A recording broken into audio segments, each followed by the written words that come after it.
안녕하세요. 오들오들 이야기입니다. 오늘 소개할 사건은 중국 간수성 장해시에서 벌어진 끔찍한 살인 사건입니다. 그 잔혹성과 기괴함으로 전국을 충격에 빠뜨렸던 사건인데요. 중국에서는 이 범인을 타오창어마, 즉 내장을 꺼내는 악마라고 부릅니다. 그 이름만 들어도 범행의 끔찍함이 떠오르죠. 한여름밤 길 한복판에서 발견된 어린 소녀, 그리고 그녀의 목에 감겨져 있던 끔찍한 그것. 이 사건은 단순한 살인 사건을 넘어 인간이 얼마나 잔인해질 수 있는지를 보여주는 충격적인 사례로 남았습니다. 이 범죄는 중국 범죄사에서 가장 충격적인 사건 중 하나로 여전히 회자되고 있죠. 지금부터 이 잔혹한 사건의 실체를 파헤쳐 보겠습니다. 그럼 바로 시작하겠습니다. 2004년 8월 17일 중국 간수성 장해시. 그날 이 조용한 도시를 뒤흔들 충격적인 사건이 벌어지게 됩니다. 그날 한 노인은 평소처럼 폐품을 수집하고 있었는데요. 여름이라 포장마차도 바쁘게 돌아가던 시기였고 노인도 평소보다 더 많은 폐품을 줍기 위해 서두르고 있었죠. 수레에 폐품이 가득 차자 노인은 이제 집으로 돌아가려고 발걸음을 옮겼습니다. 그런데 길 한쪽에서 뭔가 이상한 것이 보이는 게 아니겠어요? 처음엔 술 취한 사람이겠거니 싶었죠. 하지만 가까이 다가갈수록 뭔가 이상했습니다. 목에 스카프 같은 것이 감겨져 있었거든요. 한여름에 스카프를 하고 쓰러지다니 뭔가 이상하네. 노인은 그렇게 생각하며 천천히 다가가 자세히 들여다봤습니다.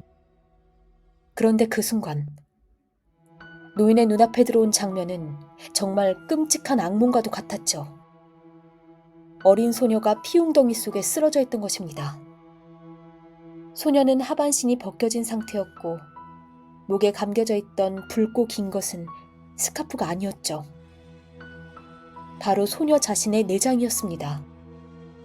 노인은 공포에 휩싸인 채 소리쳤습니다. 사람이 죽었어요. 도와주세요. 그의 외침에 주민들이 몰려들었고 곧 경찰과 구급대가 현장에 도착했죠.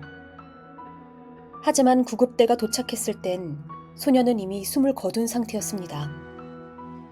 검사 결과 목이 심하게 졸려 질식사했고 범인은 그녀의 소장을 꺼내 소녀의 목에 감아놓는 잔혹한 행위를 했던 겁니다. 현장에 있던 베테랑 경찰들조차도 그 참혹한 광경에 구토를 멈출 수 없었습니다. 게다가 그 무더운 여름날의 날씨는 이 끔찍한 상황을 더욱 참기 힘들게 만들었죠. 피해자의 시신은 이미 부패가 시작되어 주변엔 파리가 들끓고 있었습니다. 이 사건은 곧 내장 적출 사건으로 알려졌고 감주구 전체를 공포로 몰아넣었죠. 하지만 경찰은 범인을 찾는 데 큰 어려움을 겪었습니다. 현장에는 범인의 지문도 DNA도 남아있지 않았고 CCTV도 없었기 때문이죠. 사건은 이렇게 미궁에 빠지는 듯 보였는데요. 그런데 단 한 달 뒤, 또 다른 충격적인 사건이 발생합니다. 9월 20일 밤, 17살 소녀 소아는 식당에서 늦게까지 일을 마치고 집으로 가는 길이었죠. 어린 나이에 가족을 돕느라 열심히 살던 소아는 그날도 피곤한 몸을 이끌고 한 걸음 한 걸음 집으로 걷고 있었습니다. 주변은 이미 적막했고 소아는 잠시 화장실에 들르기로 했습니다. 하지만 그 순간 어둠 속에서 누군가가 자신을 지켜보고 있다는 걸 소아는 전혀 눈치채지 못했죠. 화장실 문을 열고 들어가던 찰나 소아는 뒤에서 인기척을 느꼈습니다. 그리고 뭐라 반응할 틈도 없이 커다란 남성의 손이 갑자기 그녀의 입과 코를 틀어막았죠. 그녀는 온 힘을 다해 몸부림쳤습니다. 하지만 상대는 너무 강했고 그녀는 점점 힘이 빠지며 의식이 희미해져 갔습니다. 그리고 곧 찾아온 끔찍한 고통. 뱃속에서 무언가가 억지로 끌려나가는 듯한 끔찍한 고통이었죠. 소아는 그 고통을 참지 못하고 비명을 지를 수밖에 없었습니다. 살려주세요! 도와주세요! 소아는 있는 힘을 다해 외쳤지만 그녀의 목소리는 점점 희미해졌습니다. 그때 멀리서 누군가가 다가오는 발소리가 들렸습니다. 범인은 그 소리를 듣고 황급히 자리를 떴죠. 소아는 멀어져가는 발소리를 들으며 고통 속에서 천천히 의식을 잃어갔습니다. 얼마 지나지 않아 화장실 근처에서 소아의 비명을 들은 사람들이 급히 달려왔습니다. 그들은 쓰러져 있는 그녀를 보고 즉시 병원으로 이송했죠. 응급수술 끝에 그녀는 가까스로 목숨을 건졌습니다. 하지만 내장의 3분의 1을 절제해야 했고 17살의 소아는 육체적으로 심리적으로 엄청난 충격을 겪게 됐습니다. 과연 이 끔찍한 범행을 저지른 범인은 누구였을까요? 이제부터 이어지는 이야기를 통해 사건의 전말을 더 깊이 파헤쳐 보겠습니다. 경찰은 두 사건이 같은 사람의 소행이라고 봤는데요. 범행 수법과 패턴이 너무 비슷했기 때문이죠. 하지만 단서를 찾는 건 쉽지 않았습니다. 현장에 지문이나 DNA 같은 직접적인 증거는 없었고 사건이 벌어진 장소는 CCTV도 없는 사각지대였기 때문이죠. 그러던 중 조사를 이어가던 경찰은 한 사람에게 주목하게 됩니다. 용의자의 이름은 조젠궈. 그는 키 183cm의 장신으로 간수성 장해시 간탄진 출신이었는데요. 5남매 중 막내로 태어나 어린 시절부터 가족의 사랑을 듬뿍 받으며 자랐다고 합니다. 하지만 이상하게도 그는 어릴 적부터 문제를 많이 일으켰죠. 초등학교 때부터 잦은 싸움과 폭력으로 주변 사람들의 걱정을 샀고 중학교에 올라가서는 아예 공부를 포기하고 불량배들과 어울리기 시작했습니다.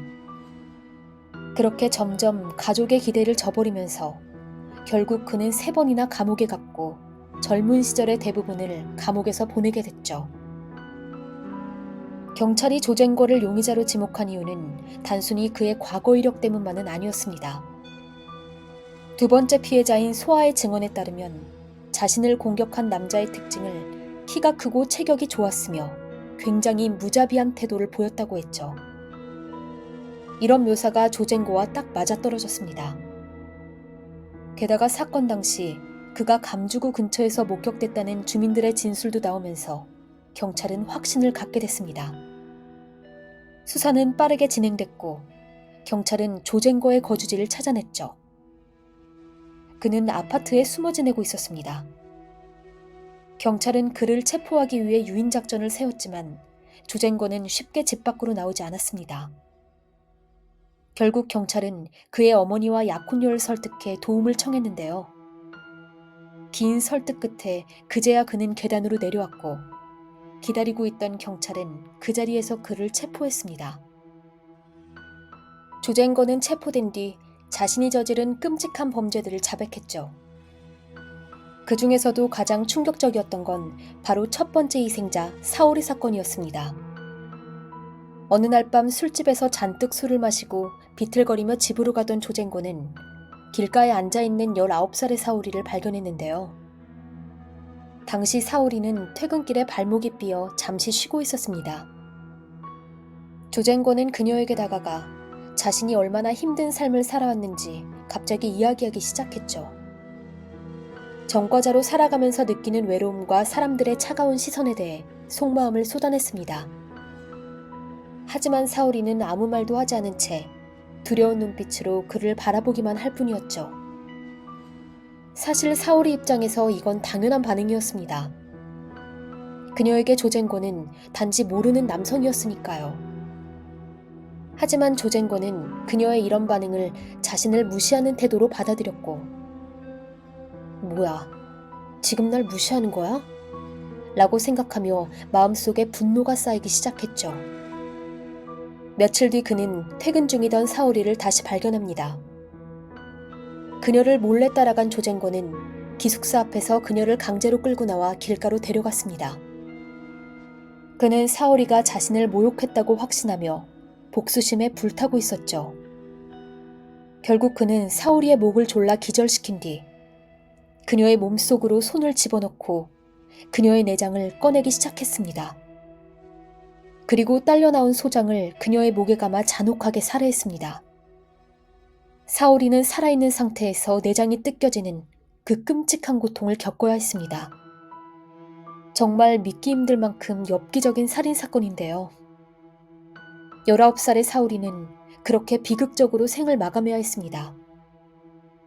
하지만 조젠고의 분노는 여기서 멈추지 않았습니다. 첫 번째 희생자인 사오리를 살해한 뒤에도 그는 또 다른 대상을 찾아 나섰죠. 이번에 그의 표적은 미용실 직원 샤오호였습니다. 얼마 전 조젠고는 샤오호가 일하는 미용실을 방문했는데요. 머리를 감아주는 서비스 비용으로 800위안을 요구받았던 조젠고는 크게 분노했습니다. 왜 이렇게 비싸? 나를 무시하나? 라고 생각했던 조젠고는 결국 화를 참지 못하고 샤오호와 말다툼을 벌였죠. 그는 홧김에 샤오호의 휴대폰을 훔쳐 달아났습니다.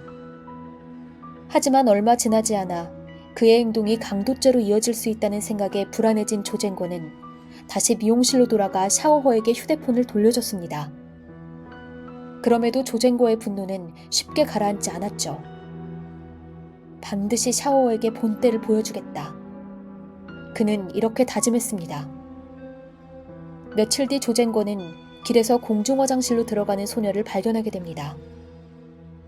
어두운 밤, 그녀의 뒷모습이 샤오호와 비슷하다고 착각한 그는 복수를 감행하기로 결심했죠. 조젠고는 소녀를 몰래 따라가 입과 코를 틀어막았습니다.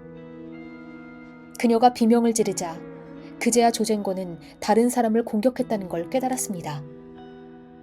그 소녀는 샤오호가 아닌 17살의 소아였던 겁니다.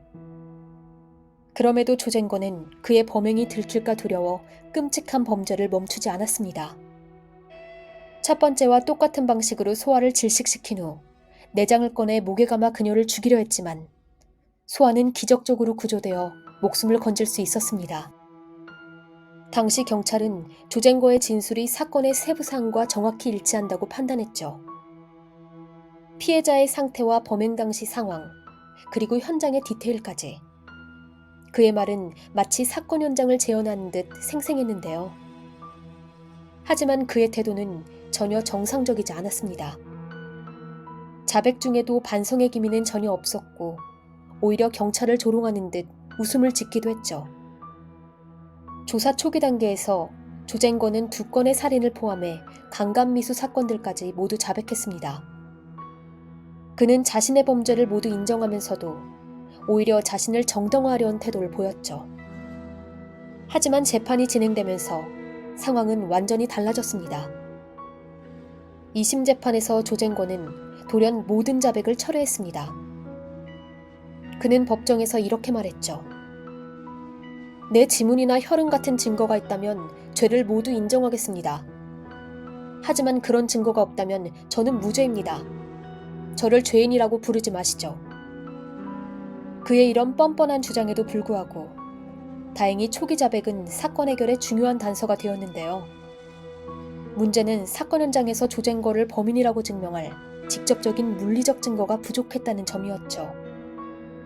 조젠고의 말을 들은 재판부와 대중은 큰 혼란에 빠졌습니다.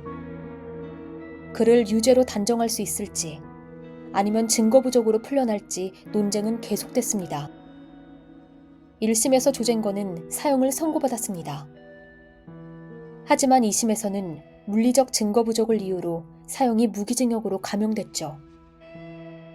이 소식에 피해자 가족들과 대중은 분노를 표출했습니다. 그 후 몇 년이 지나 조젠고의 형량은 또다시 18년 3개월로 줄었습니다. 피해자 가족들에게 이 판결은 충격과 상처 그 자체였죠. 사회에선 이런 잔혹한 범죄자가 살아남을 자격이 있는가? 라는 목소리가 이어졌습니다. 조젠고 사건은 중국 범죄사에서 가장 충격적인 사건 중 하나로 남아있습니다. 2건의 잔혹한 범행과 피해자들에게 가해진 끔찍한 고통.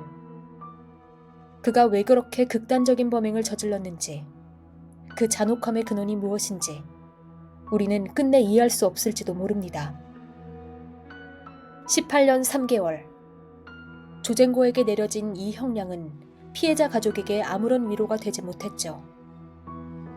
이 사건은 단순히 잔혹함을 넘어 법과 정의의 한계를 여실히 드러냈습니다. 도대체 왜 직접적인 증거가 나오지 않았는지 큰 아쉬움이 남습니다. 지금까지 오들오들 이야기였습니다. 다음에도 다양한 미스테리와 괴담으로 여러분의 밤을 함께하겠습니다.